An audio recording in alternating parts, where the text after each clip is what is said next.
नमस्कार। समांतर श्रेणी की और एक कक्षा में आप सभी का स्वागत है।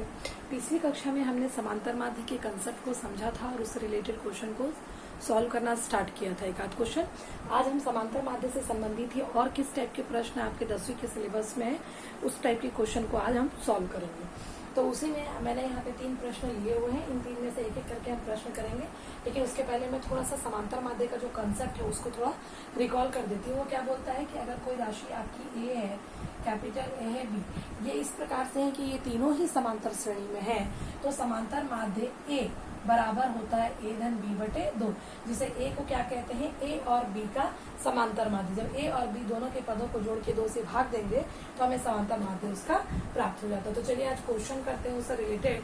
पहला क्वेश्चन है, यदि किसी समांतर श्रेणी के पीवे व क्यूवे पदों का माध्य आरवे व एसवे पदों के माध्य के बराबर है तो P प्लस क्यू बराबर R प्लस एस को हमें क्या करना है, सिद्ध करना है। एनवे पद वाला सूत्र हमने बहुत पहले ही पढ़ा हुआ था स्टार्टिंग में, तो उसी से हम स्टार्ट करते। बोल रहा है कि किसी समांतर श्रेणी का पीवे, यहाँ पे श्रेणी भी नहीं दी है, प्रथम पद भी नहीं दिया है, सार्वंतर भी नहीं दिया। तो हमारा पहला काम क्या होता है इस टाइप के सारे प्रश्नों में, माना कि समांतर श्रेणी का प्रथम पद ए और सार्वंतर बी है, तब अब भाई आपने एनवा पद का फॉर्मूला पढ़ा है क्या, ए एन बराबर A plus N minus 1 into D. तो पीवा पद क्या होगा, मैं डायरेक्ट लिखूंगी इसलिए मैं पहले यहाँ एक्सप्लेन कर दे रहा हूँ। पी पद में क्या होगा, ए और डी तो हमको पता नहीं है, ए और डी ही लिखेंगे। एन की जगह आपका पीवा पद है तो क्या हो जाएगा पी, तो ए धन पी ऋण 1 बटे पी ए धन पी ऋण 1 गुणित डी। इसी तरह जब हम क्यूवे पद की बात करेंगे तो ए क्यू बराबर क्या मिलेगा आपको, ए धन क्यू ऋण 1 गुणित डी। तो ये समझ में आ गया होगा कि हम सूत्र से किस प्रकार से निकालेंगे। मैं डायरेक्ट लिख लूँ तब ए पी पीवा पद, क्योंकि देखो इसमें 4 पदों का जिक्र किया गया है, पीवा पद, क्यूवा पद, आरवा पद, एसवा पद। माध्य बोला है, हम वहाँ पे बाद में जाएंगे, पहले उसने बोला है पदों पीवा पद, तो हम पीवा पद क्या होता है उसको लिख लेते हैं। तो ए पी बराबर ए धन पी ऋण 1 डी। उसके बाद बोला क्यूवा पद, तो ए क्यू बराबर आपका होगा ए धन क्यू ऋण 1 डी। उसके बाद बोला है आरवा पद, ए आर बराबर क्या हो जाएगा, ए धन आर ऋण 1 गुणित डी। उसके बाद बोला एसवा पद, ये हो जाएगा ए धन एस ऋण 1 गुणित डी। अभी हमने सिर्फ फॉर्मूला जो एनवे पद का फॉर्मूला पढ़ा था उसके आधार पे यहाँ पे जो प्रश्न में उल्लेख किए गए थे पद पीवे, क्यूवे, आरवे और एस, उसको हमने लिखा है। अब प्रश्न में क्या बोल रहा है, अब हम देखते हैं। प्रश्न बोल रहा है कि यदि पीवे और क्यूवे पदों का माध्य, अब बताइए अगर हमारे पास ए और बी होता है तो उसका माध्य क्या होता है, ए धन बी बटे 2। तो अगर पीवा और क्यूवा पद मतलब ए पी और ए क्यू होगा तो इसका माध्य क्या होगा, दोनों को जोड़ेंगे 2 से भाग देंगे। तो प्रश्न क्या बोलता है कि इसका और इसका माध्य, मतलब प्रश्नानुसार देखिए क्या बोल रहा है, ए पी धन ए क्यू बटे 2, इन दोनों का माध्य बराबर है किसके माध्य के, आरवे और एसवे पद के, मतलब ए आर धन ए एस, माध्य मतलब बटे में 2। अब बटे तो है कि आप उसको क्रॉस मल्टीप्लाई करोगे 2 और 2 कैंसिल हो जाएगा, या डायरेक्ट हम शॉर्ट में यहाँ से यहाँ भी कैंसिल कर सकते हैं। तो क्या टर्म्स बचता है आपके पास, ए पी धन ए क्यू बराबर ए आर धन ए एस, और हमने एनवे पद का सूत्र का प्रयोग करके सारे पदों को निकाल लिया है। तो सारे पदों को यहाँ पे रख देते हैं। ए पी मतलब क्या हो गया, ए धन पी ऋण 1 गुणित डी। ए क्यू मतलब क्या हो गया, ए धन क्यू ऋण 1 गुणित डी। ए आर मतलब क्या हो गया, ए धन आर ऋण 1 गुणित डी, धन ए एस मतलब क्या हो गया, ए धन एस ऋण 1 गुणित डी।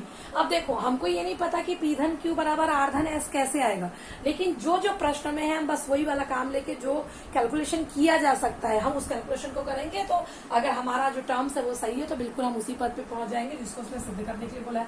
ए धन कितना हो गया आपका 2a, कोष्टक खोल देते हैं तो क्या हो जाएगा, पी डी माइनस डी धन क्यू डी माइनस डी।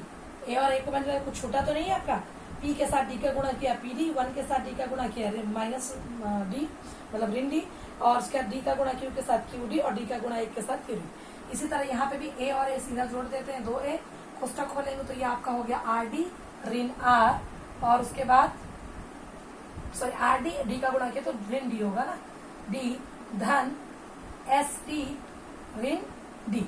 अब देख लेते हैं और कुछ जुड़ रहा है क्या, 2a जुड़ रहा है, ऋण डी कितना हो जाएगा आपका, ऋण 2d। उसके बाद धन pd धन qd। हम बाकी चीज को यहाँ ले आते हैं, r और s वाला नहीं लाएंगे, क्यों, क्योंकि r और s हमारा राइट साइड में, तो यहाँ हम धन 2a को इधर ला सकते हैं, तो ऋण 2a बन जाएगा। और ऋण डी ऋण 2d को इधर लाऊंगी तो बचेगा ये धन 2d। और बराबर में मेरे पास इधर क्या बच जाएगा, इधर बचेगा आपका rd धन sd। अब देखिए यहाँ पे कुछ कुछ कैंसिल हो रहा होगा, धन 2a ऋण 2a कैंसिल, ऋण 2d धन 2d कैंसिल। तो यहाँ पे क्या बचे आपके पास टर्म बचेगा pd धन qd बराबर बचा rd धन sd। अब आप देखिए दोनों ही पदों में आपका d कॉमन है, मैं यहाँ ले लेती हूँ, तो मैं इस पद में से क्या कर सकती हूँ, d को उभयनिष्ठ निकाल सकती हूँ, p धन q, और यहाँ से क्या निकाल सकते हैं, d उभयनिष्ठ निकाल सकता है, r धन s। तो ये d और ये d आपका कैंसिल हो जाएगा, तो क्या बचेगा हमारे पास लास्ट में, p धन q बराबर r धन s। अब ध्यान से देखिए प्रश्न में क्या था, प्रश्न में यही था कि यदि किसी समांतर श्रेणी के पीवे और क्यूवे पदों का माध्य आरवे और एसवे पदों के माध्य के बराबर है, तो हमें सिद्ध करना है कि पी धन क्यू बराबर आर धन एस होता है। तो टर्म्स हमने लिया, पहले माना कि प्रथम पद ए, सार्वभौमिक आपका डी है, फिर पीवा क्यूवा आरवा और एसवा एनवे पद के फॉर्मूले में पी क्यू आर रख के हमने वो पद निकाल लिया। फिर प्रश्न के अनुसार माध्य का फॉर्मूला हमको पता है कि अगर कोई दो राशि ए और बी है तो उसके माध्य का सूत्र होता है ए धन बी बटे 2। तो ए धन बी बटे 2 की जगह ए पी धन ए क्यू बटे 2, ए आर धन ए एस बटे 2। कुछ नहीं किया, जो कैंसिल हो गया कैंसिल किया, पीओ पद का जो मान हमने सूत्र से निकाला था उसको रखा, आपने देखा कि ए ऐड हो गया कैंसिल हो गया, डी वाले पद जो है ऐड हो गया आपस में कैंसिल हो गए, आखिरी में हमारे पास केवल यही बचता और यही हमको सिद्ध करना था। समझ में आ गया होगा। चलिए हम नेक्स्ट क्वेश्चन की ओर बढ़ते हैं। जो कोई डाउट होगा आप कमेंट में कीजिए या फिर पर्सनली आप मैसेज करिए, तो वो जो प्रॉब्लम होगी हम उसको सॉल्व करेंगे। चलिए नेक्स्ट क्वेश्चन में आते हैं। नेक्स्ट क्वेश्चन हमारा क्या बोलता है कि दो संख्याओं का समांतर माध्य 6 और उनके वर्गों का योग 90 है, तो संख्याएं ज्ञात करिए। तो सबसे पहले एक काम करते हैं, माना कि दो संख्याएं a व b है, तब प्रश्नानुसार क्या बोल रहा है प्रश्न आपका कि a और b का माध्य, बोला ना दो संख्याओं का समांतर माध्य, तो समांतर माध्य बराबर क्या होता है, समांतर माध्य बराबर a धन b बटे 2 है ना। तो ये a धन b बटे 2 का मान कितना है बोल रहा है, वो बोल रहा है कि 6 बराबर में 6। तो हल करिए, तिर्यक गुणा करेंगे इसमें, तो a धन b बराबर 6 दूनी 12, ये हो गया आपका समीकरण नंबर 1। और कुछ बोल रहा है प्रश्न में, और बोल रहा है कि उनके वर्गों का योग, पुनः प्रश्नानुसार वर्गों का योग मतलब a का वर्ग धन b का वर्ग, पहला राशि a उनके वर्ग मतलब a का वर्ग, दूसरा राशि b दूसरे का वर्ग मतलब b का वर्ग, दोनों का जो योग है वो कितना है 90। अब इसको मान लेते हैं समीकरण 2।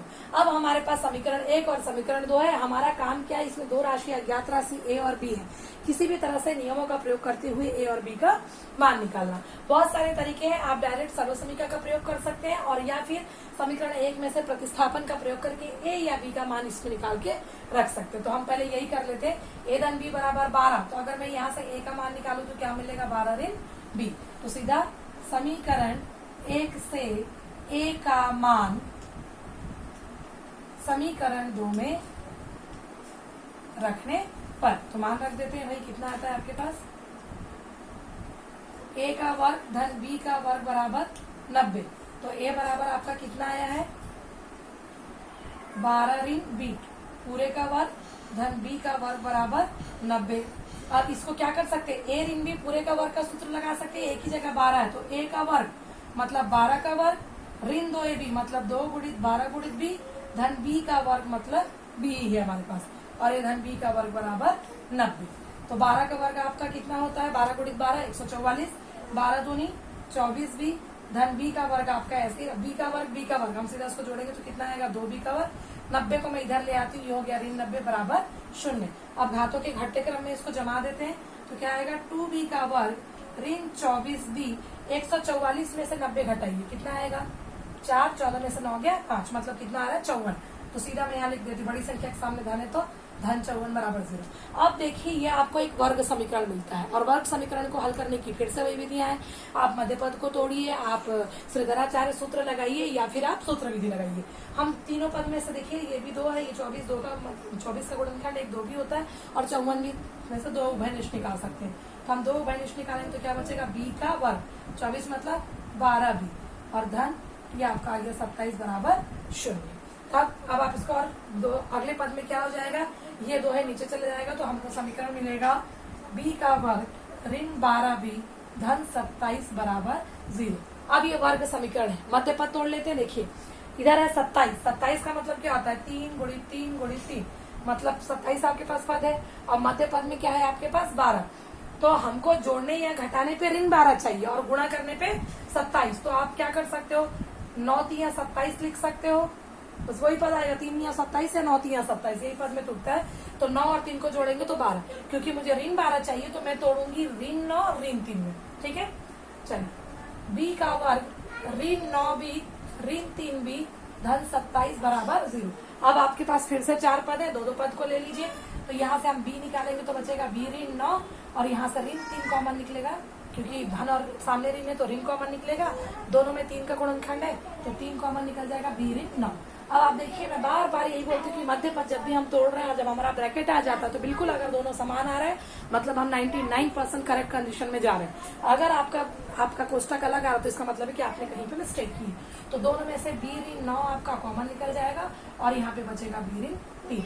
अब देखिए यहाँ मुझे थोड़ा सा मिटाना पड़ेगा तो मैं उसको पहले एक्सप्लेन कर देती हूँ। प्रश्न में क्या दिया था कि 2 संख्याएं हैं, उनका माध्य समांतर माध्य 6। तो हमने मान लिया था कि 2 संख्याएं a और b है। प्रश्न अनुसार उसका समांतर माध्य का सूत्र a धन b बटे 2 होता है, मैंने लिख लिया। प्रश्न में बोल रहा था कि ये 6 तो मैंने बराबर में 6 लिखा, फिर गुणा किया तो a धन b बराबर मेरे को 12 मिल गया। और यहाँ पे फिर पुनः प्रश्न में बोला कि दोनों के वर्गों का योग 90 है। तो फिर मैंने समीकरण 1 से क्या किया, a या b दोनों में से आप किसी का भी मान ले सकते हैं। मैंने यहाँ a का निकाल लिया, a बराबर 12 ऋण b आया जिसको मैंने पक्षांतर मतलब वहां से प्रतिस्थापित करके यहाँ रख दिया। पदों को खोला क्योंकि ये a ऋण b पूरे के वर्ग का सूत्र लग रहा था। तो a का वर्ग ऋण 2ab धन b का वर्ग वाला पद आ गया तो मैंने इसको तोड़ दिया। फिर धन b का वर्ग जो था 90 था। अब 12 का वर्ग 144, 12 दूनी 24b, b का वर्ग और b का वर्ग 2b का वर्ग धन 90 को मैं इधर लेके आके ऋण 90 कर दी। करने पे मुझे समीकरण मिला 2b का वर्ग ऋण 24b धन 54। डायरेक्ट भी कर सकते थे, कैलकुलेशन बड़ा हो रहा था क्योंकि सभी पद में 2 उभयनिष्ठ था तो मैंने 2 को उभयनिष्ठ निकाला। अगले स्टेप में क्या होता है, ये जो 2 है बटे 2 में चला जाता है 0 बटे 2 जो कि बराबर 0। तो मुझे समीकरण मिला b का वर्ग ऋण 12b धन 27 बराबर 0। अब मुझे मध्य पद ऋण 12 को इस प्रकार से तोड़ना था कि जोड़ने या घटाने पर तो मेरे को ऋण 12 ही मिलता, लेकिन गुणा करने पर मुझे 27 चाहिए था। तो 9 3 12 9 3 27। तो b का वर्ग ऋण 9b ऋण 3b धन 27 बराबर 0। अब 4 पद हो गए, 2 पद को ले लेते। इस दोनों पद में b उभयनिष्ठ निकल सकता था, इन दोनों पद में b और 3 दोनों निकल सकता, तो हमने निकाल लिया। दोनों को निकालने के बाद दोनों में से b ऋण 9 को बाहर निकाल लिया तो आपके कोष्टक में बचा b ऋण 3 बराबर 0। अब मैं ऊपर के पद को थोड़ा सा मिटा देती हूँ। तो क्या आया अपना b ऋण 9 बराबर 0 या b ऋण 3 बराबर 0। तो इसका मतलब क्या है, b बराबर 9 या b बराबर 3। अब आपको 2 मान मिल गए तो अब क्योंकि हमको a का भी मान चाहिए तो एक बार b बराबर 9 रख के समीकरण 1 से a का मान निकालेंगे और एक बार b बराबर 3 रखे। तो फिर से समीकरण 1 से क्या था, समीकरण 1 में a बराबर 12 ऋण b, तो मान रख दीजिए भाई a बराबर 12 ऋण b मतलब 12 ऋण 9 कितना आ गया 3। अब उसके बाद जब b बराबर 3 फिर a बराबर तो वही है 12 ऋण b, अब b की जगह क्या रखेंगे 3, तो 12 में से 3 घटाए कितना है 9। तो जब b का मान हमने 9 रखा तो a का मान हमको 3 मिला और जब b का मान हमने 3 रखा तो a का मान हमको 9 मिला। प्रश्न में बोला भी था, आप चेक कर सकते हो कि दोनों के वर्गों का योग आपका 90 आ रहा है कि नहीं। 3 का वर्ग आपका 9 और 9 का वर्ग आपका 9 या 81 और 9 करेंगे तो 90 आ रहा, मतलब हमारा आंसर करेक्ट है। प्रश्न के आधार पे ही सिर्फ जमाना है कि 2 संख्याओं का समांतर माध्य दिया था, उनके वर्गों का योग दिया था। पहले समीकरण से हमने दूसरे समीकरण में मान निकाला, प्रतिस्थापित करके वर्ग समीकरण प्राप्त हुआ। वर्ग समीकरण को हल करने के लिए अगर आपको मध्य पद को तोड़ने में परेशानी होती है तो आप श्रीधराचार्य सूत्र विधि का प्रयोग करिए। एक चर के द्विघात समीकरण में मैंने पढ़ाया भी है और उसका यूट्यूब में वीडियो भी है, अगर आपको नहीं समझ में आ रहा तो आप उसको देख भी सकते हैं। तो होप से ये समझ में आ गया होगा। एक और क्वेश्चन बच गया, उसको हम नेक्स्ट क्लास में करते हैं और उससे रिलेटेड और भी क्वेश्चन लेंगे। आपको कोई डाउट है तो आप बिल्कुल पूछ सकते हैं। Thank you.